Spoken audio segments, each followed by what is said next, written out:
And sometimes it's comforting when you read about other folks as having the same problems you're having, simply because you know there's somebody in the same boat that you're in. We all have problems. We all have difficulties, spiritual difficulties for certain. And we've been talking about how that the Apostle Paul was trying to help them along in their spiritual journey by talking to them about some of the things that they were battling.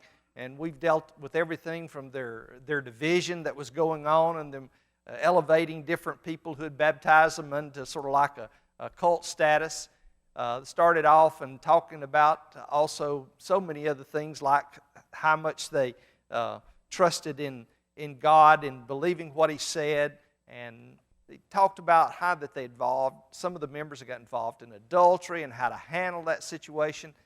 And we've dealt with even issues regarding arrogance, like in chapter 8, how that their knowledge was such, at least for some of them, that they were looking down at other members because they didn't have the knowledge they had. And but anyway, we ended up talking about in chapter 9, last time I was here, that we talked about Paul's statement in the very last verse where he talks about that I keep under my body and bring it into subjection, lest that by any means after I've preached to others, I myself should be a castaway. What he's ending with in this verse, and of course we didn't have chapters and verses in the originals, but what he's talking about here in this last verse of chapter 9 is the idea that there is a need for us, and Paul is using himself as an example. There is a need for us to learn to be disciplined and to exercise discipline like a runner would, like an athlete would, so that when the time really comes, when Satan really attacks, then we've got enough spiritual strength to be able to fight back and to maintain our loyalty to Christ in the midst of this trial. It's not the time to be trying to bow up and be strong when you haven't made any effort up to that point to build up your spiritual strength. It's sort of like going into a basketball game. If you've not only sat on the bench for all of the games up to this point, but you've not worked out with the others, you've not exercised yourself, and you've not run the laps, you've not shot the basketball, you've not stood at bat and swung at the ball, but all of a sudden now you're in a bad situation because you're in a real life crisis. Satan is on you thick and hard. It's very difficult to stand. And sometimes when we fall and our spirituality is very weak, it leads to greater and greater failures. Brother Nichols used to always liken when you fall as a Christian. He said it's very much like falling on the deck of a ship. You don't like having fallen, but you did fall. But you're still on the ship. He said, but that's in the contrast to the fact that if you fall and you keep falling and you fall in a bad place, you can fall off the ship and therefore fall away. What we're going to talk about in chapter 10 is a warning to those of us who are Christians not to become arrogant and to think that because we are Christians and we're saved by the grace of God and that we have the love of God pouring this grace of His on us at all times, that all of a sudden means that we do not have to be concerned about Satan's temptation. We don't have to be concerned about sin. At least that's my approach to the way I look at 1 Corinthians 10.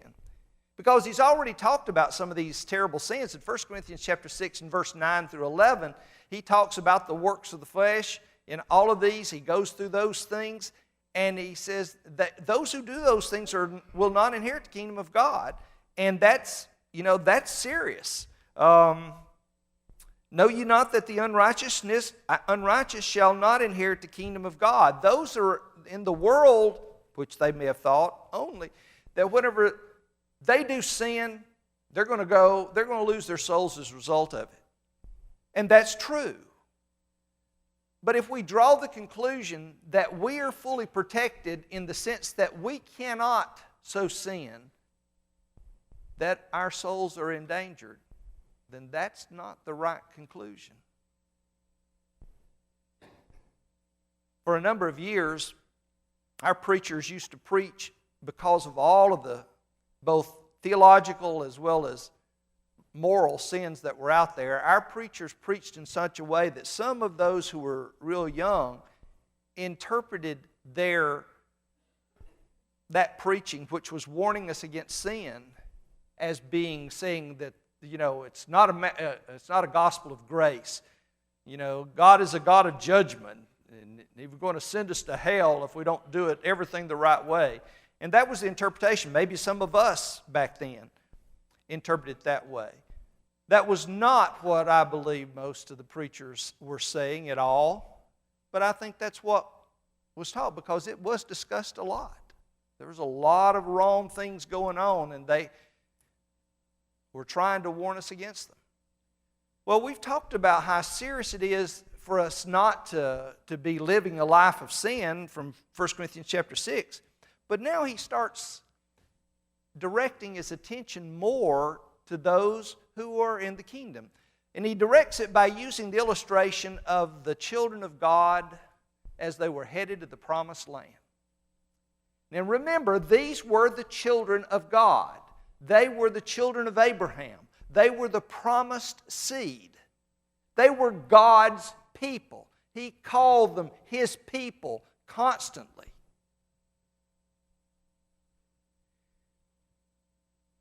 Well, look what happened to him, Paul tells us. Look how they reacted in some of the situations that they faced. He starts off in verse 1. He says, "Moreover, brethren, I do not want you to be unaware that all our fathers were under the cloud and all passed through the sea. All were baptized into Moses in the cloud and in the sea. All ate the same spiritual food and all drank the same spiritual drink. For they drank of that spiritual rock that followed them, and that rock was Christ. But with most of them, God was not well pleased, for their bodies were scattered in the wilderness." Now here is a warning that's coming, and he's going to use ancient Israel as the basis of it, or as sort of like a sample of what we could expect if we ignore the warning signs, if we ignore the responsibilities that we as children of God have to remain faithful, not to just have obeyed the gospel, but that the faith of the gospel is what sustains us. If we lose our faith in God, if we go back into sin, then we will suffer consequences in the same way that the children of Israel did when they turned their back on God and went back into sin. And he illustrates this by going through several examples that happened to them.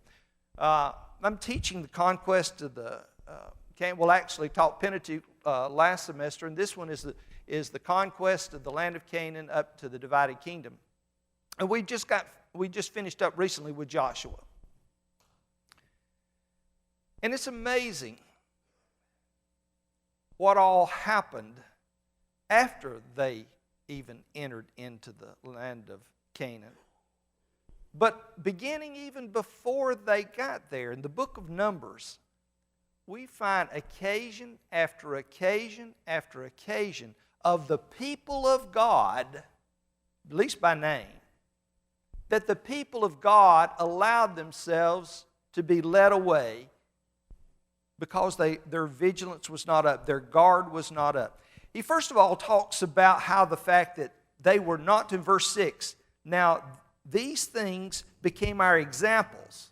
So there's what he's using this for, to the intent, for this purpose, that we should not lust after evil things as they also lusted. His point was, even as children of God, you have to be careful where your heart is. Because we have been redeemed by the blood of Christ does not mean that we should not carefully watch our souls, watch for Satan's attempts to destroy us. If Jesus was tempted and all points like as we are. How in the world do we think that He will not go after us? To be quite honest with you, I've always believed that the ones who have the worst temptations or the most attention of Satan to try to destroy them have been children of God. I used to liken it, and I guess I heard it somewhere from somebody, that in a battle, most soldiers are out there fighting, don't waste any bullets on the folks that's already dead. Not much point, is there? If Satan's got you in his clutches, if he's already got you moving in his direction, what does he need to keep working on you about? As a matter of fact, if you're not being tried by Satan, you're not being tempted, it might be time to check your pulse. Maybe you're not spiritually alive as you think you are. Why not, God, why are you not letting Satan tempt me? I mean, why are you taking so much good care of me? Do you not... Have I surrendered? The Bible is very clear of the fact that from many passages, here is one of them that we'll discuss in just a few minutes, but many passages like James, count it all joy when you fall into divers temptation, knowing that the trying of your faith worketh patience. Now, whether we're talking about trials that God presents to us or whether we're not trials of Satan, because later on he talks about how sin comes. God cannot be tempted with evil, neither tempteth he any man, verse 13 of James 1. But trials that can put our faith in jeopardy are coming to each of us and have already. We're older adults in here. We know what it is that Satan does. And we can never, ever drop our guard. Well, I'm 70 years old. What do I have to worry about? As long as you're breathing and Satan thinks he might have a chance, I believe there's going to be trials. It may not come as it did when I was 16. But I'm sure Satan still wants me on his side. What a feather in his cap to take a person who's been a Christian for 50 years and win him over. The worst times in my spiritual life as a Christian is whenever I thought I had it made. When I thought, man, Lord ought to be proud to have me. And it was usually during those times is when I made my biggest failures as a Christian. So what he does here, he lists some of the things that happened to the children of Israel. First of all, he talks about that we should not lust after evil things, desire evil things, and do not become idolaters as were some of them. One of the interesting things is starting off from Balak's attempt to try to get Balaam to entice Balaam to curse the children of Israel as they were coming in, is that even with Balaam's valiant effort to try to get God to let him curse Israel so he could get this great abundance of gifts that Balak wanted to pour on him. Of course, God would not allow him to curse Israel. Every time he tried to curse them or thought he blessed them and just made Balak mad.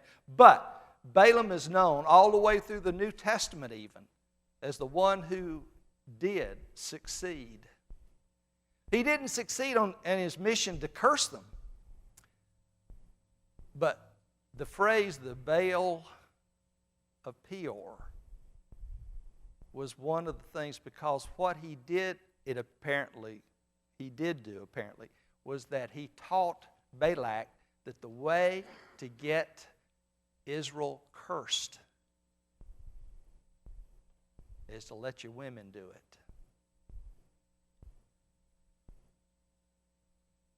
The worship of Baal is a very wicked type of religion. Like most all religions of men that are totally from them, they tend to turn in a bad way. Well, Baal was not a real God, but they created a real God that let them do the most awful things. Sexual things. The worship of Baal was very much oriented toward the sexual side, which really appealed to the Israelites who were obviously under very strict rules from God that they had already received back in Exodus and the giving of the commandments. But here was an opportunity. And I can imagine the men of Israel being invited to the banquets and eating things that they had already been forbidden, that they couldn't eat, and being able to be enticed into doing things that were totally forbidden for them to do. So though God would not curse them, Balaam figured a way out, and that is get them to curse themselves. This was the children of God, is my point. They were saved by grace just as we are saved by grace. They were saved by the blood of Christ just as we are saved by the blood of Christ, in promise, through the seed of Abraham. Because no one that will ever be in heaven will be there because of their own good works. It'll all be by grace. But the grace of a good God can only be by the gift of His Son, which was for the benefit of all. That's the reason it says that Jesus died for those under the First Testament. So these were the children of God, and they, in some cases, many thousands of them, did what was evil. Notice it says, and do not become as idolaters as some of them, as it is written, the people sat down to eat and drink and rose up to play. This goes all the way back to the time that the children of Israel, after Moses spent so much time on the mount, they got a little worried and they wanted to go back, but they had a golden calf created for them to lead them. And when it suggested they rose up to play, the implication is it wasn't no innocent play. They weren't just frolicking, holding hands, dancing around the fire. And they were just a few miles, in essence, away from crossing the Red Sea on dry land. And yet so quickly they were there. This semester I'm teaching on Judges, and it's amazing how that no sooner are they delivered from the evils of some oppressive nation that they turn right around and go back to worshiping the Baals, go back to worshiping Molech, go back to worshiping Chemosh or one of the other gods there, and participating in all the idolatrous and adulterous kind of things that those gods allowed them to do. And yet the patience of God, in spite of the wickedness that they had done and when God would show them the way back by letting them be punished. Sometimes the way God has to get our attention is let the consequences of our sins fall on us right here and now. I believe it's absolutely the truth. I teach my young people the same thing, and that is, you do not do anything that's sinful and wrong that there is not a consequence for. And I said, now I'm not talking about the fact that because you make a mistake or you do something that's really sinful and wrong that all of a sudden, that God's not going to save you if you're penitent of it. That's not what I'm talking about. But it's the old story of the scars. How many of you carry, like I do, the scars of sins of past times? And you will carry those scars to the day you die. Forgiven is not the question. I have aches and pains spiritually today for things that are years and years and years ago in my life. And I can no more write those out of existence than I can the fact that I've got one leg if the other one got blown off in the war.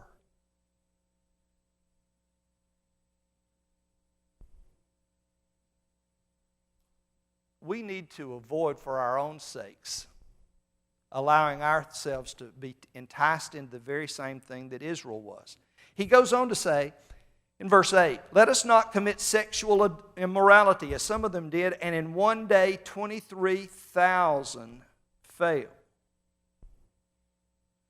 Numbers 22. 24,000 it says there, 23 in King. I'm not sure about why the difference. But 23,000 of them died because they were enticed into sin. there's a consequence that comes. Sometimes it's not to me directly. Sometimes if I were to get drunk and get out there and have an accident, sometimes it's a child of mine or someone else in somebody else's car that dies as a result of my sin. But I have to bear that. Forgiven, no question, if I repent, God will forgive me as His child. But will that change? Will that bring back to life that person that I killed? No, I'll carry that to the day I die if I do that. For our own self-preservation, spiritually and otherwise, that we need to realize that sin is not a harmless thing that just the forgiveness of Christ will take care of, and we don't have to be very concerned about it. They also suffered damage because of the fact of complaining. Sometimes griping and complaining to God because we don't like how He's treated us or how our blessings are not coming to us at the way that we'd like. Look at verse 10. Nor complain, as some of them also complained and were destroyed of the destroyer. You remember the story of the brass serpent? Later on worshipped, called the Nehushtan. But the brass serpent was a result of the fact that the children of Israel had been griping and moaning and complaining against God. They were demonstrating day after day their lack of faith. God promised to take care of them, but every day they would do something to demonstrate the fact they didn't believe what God said. If they ran out of water, they complained. They moaned, they groaned, and whatever. And if Moses would, in the first occasions, struck the rock as God had commanded it to, and they got the water they wanted. They griped and complained because they was going to starve to death out there. With God fed them with manna, and He fed them with quails. He took care of them. But they would gripe and complain about everything.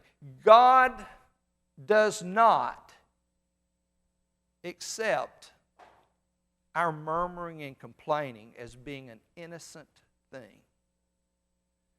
With God giving us His only begotten Son today, how much more, brethren, are we responsible to be true and faithful to God and holding praise and love for Him in our heart as opposed to murmuring and complaining because everything is not the way we'd like to write it out to be?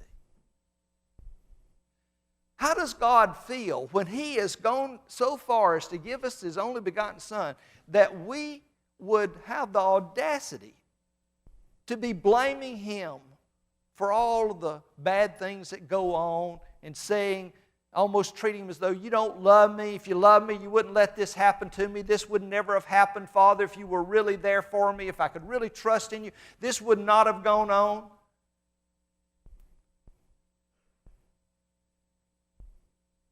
When the children of Israel did that,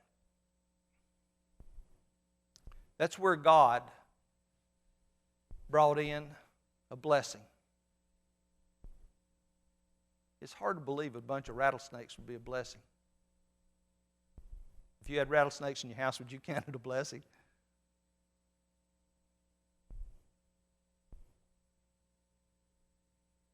If you saw folks dying from these bites, and I heard about a person one time up in, I think it was North Carolina, that just was so unhappy that he'd bought a lot up on the hill, on the mountain. My son-in-law lived up there in Sevierville, or just outside of Sevierville. But they built a house, and just guess what happened? It happened to be that the place where the house was built was the annual convocation of all the rattlesnakes in the area. It was their breeding ground. And if you've ever, they have breeding grounds, and they all come from all parts roundabout to this one area where they've got plenty of girls to choose from.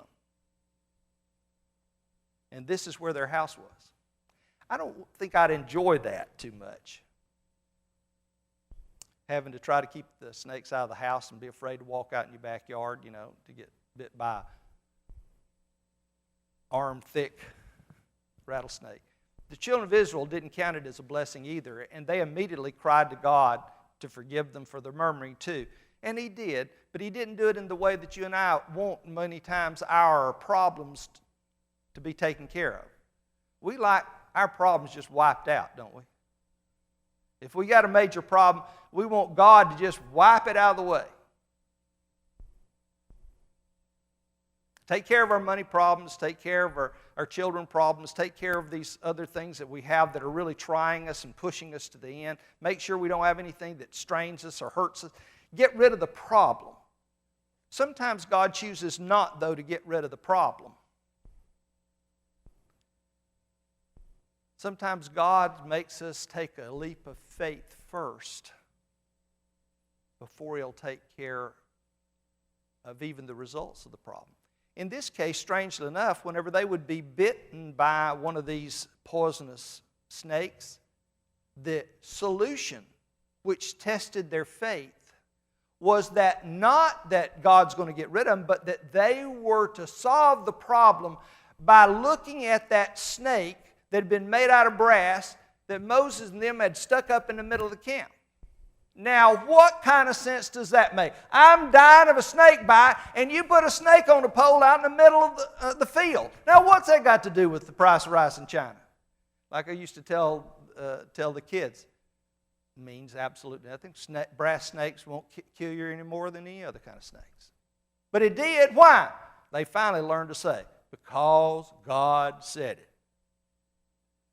Once they trusted in God, they found that they had the solution to their problem. If they did not trust in God, if they thought, that's stupid, who would ever say that you can be cured of snake bite? In all my life, no one's ever been cured by snake bite by any kind of brass serpent. That's stupid. Why would you tell us to look at that like that's going to do a bit of good? Those who felt that way died.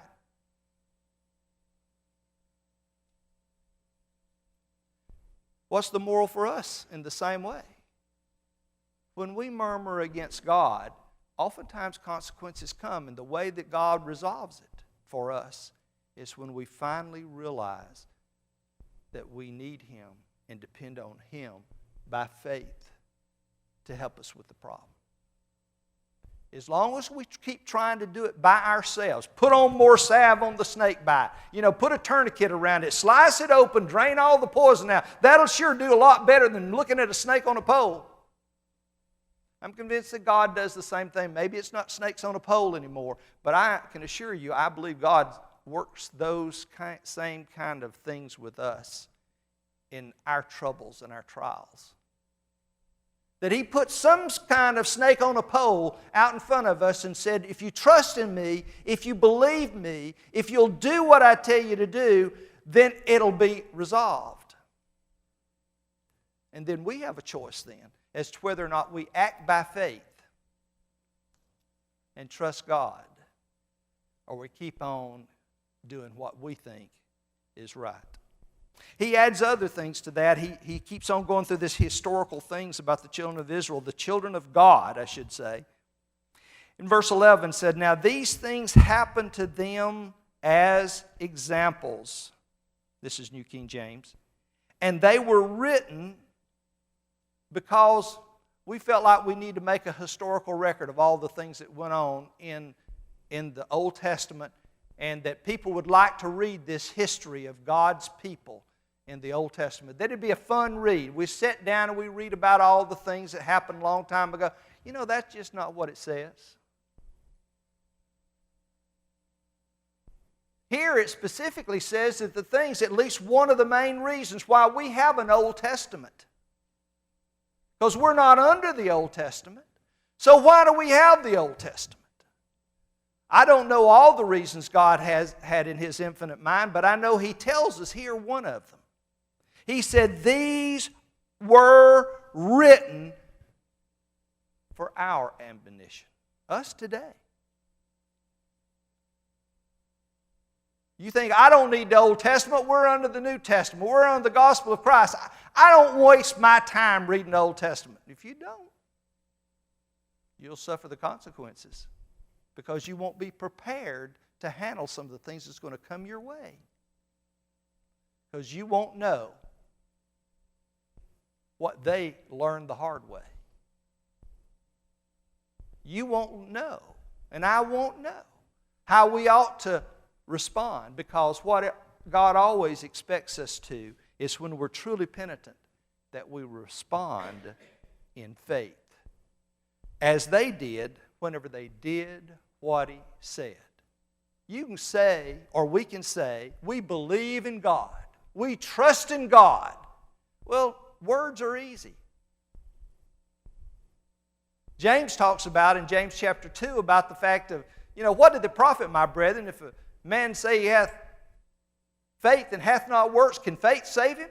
And then he gives an illustration. If a brother and sister be naked and destitute of daily food, and one of you say unto them, Depart in peace, be ye warmed and filled, notwithstanding, you give them not those things which are needful to the body. What does it profit? What's the benefit of telling a guy to be warmed and filled if you don't do anything to warm him and fill him?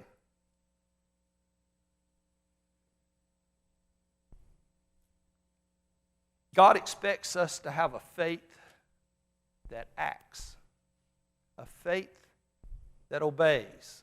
In the first and last of Romans, it talks about the obedience of faith. Faith that's real faith does something. James talked about the man who'd say, Thou sayest thou hast faith, and I have works. Show me thy faith without thy works. I don't know how to do that. And I'll show thee my faith by my works. God wants us to show our faith. It is faith that saves. By grace you're saved through faith, and that not of yourselves is a gift of God, yes. But how is that faith established? It's only true faith. It's only true saving faith when it says, Speak, Lord, and your servant hears. Before that, it's just wishful thinking. Then we shift gears a little bit in verse 12. It's really not shifting gears, but it's just a different phase of this. We've talked about the Old Testament history and how that all of it provides us a lesson. These are lessons we need to learn, because as it happened to God's people then, it will happen to God's people today. There are going to be problems today that result from us not doing the right thing. In verse 12 he says, Therefore let him who thinks he stands take heed lest he fall. What's the warning here? Don't get puffed up. Don't think you're too big to fall. Don't think you know so much Satan can't get to you. I think it's probably the greatest attraction for Satan is to know whenever you think that way. Because he knows also that you're a prime candidate for one of his folks. Therefore, let him who thinks he stands take heed lest he fall. Verse 13 goes on to add to that by saying, No temptation has overtaken you except such as is common to man. There are going to be trials. The word temptation is, we use temptation for something Satan does, and we use trial for something that God does, but it's all from the same word. But it means what it means based upon the context. Temptations here are temptations that could be thought of as the same that they were facing, temptation to do evil. But it could also be trials. It depends on how you want to look at this one. But he says, none of this has overtaken you, such as is common to man. God has not singled you out to mistreat you and to treat you some other way. You can go back to the Old Testament and see your life with the way in the areas that you're tried and tempted in the lives of so many there. But he says this, But God is faithful, who will not allow you to be tempted beyond what you are able, but with the temptation will also make the way of escape, that you may be able to bear it. God never puts us into a blind alley. Let me repeat that. God never puts us into a blind alley. God will not allow Satan to put us into a situation where there's nothing to do but sin.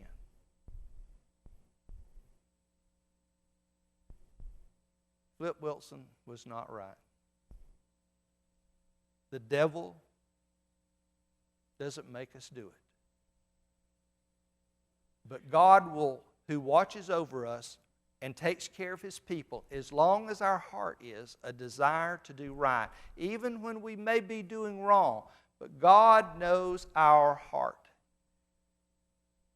God knows whether we want to do the right thing. And as long as it's in our heart to faithfully love Him, even though you may have failed and miserably failed, God is there. Well, I wish I'd have been able to finish all the verses of this. We got about halfway through it, but time has run out on us.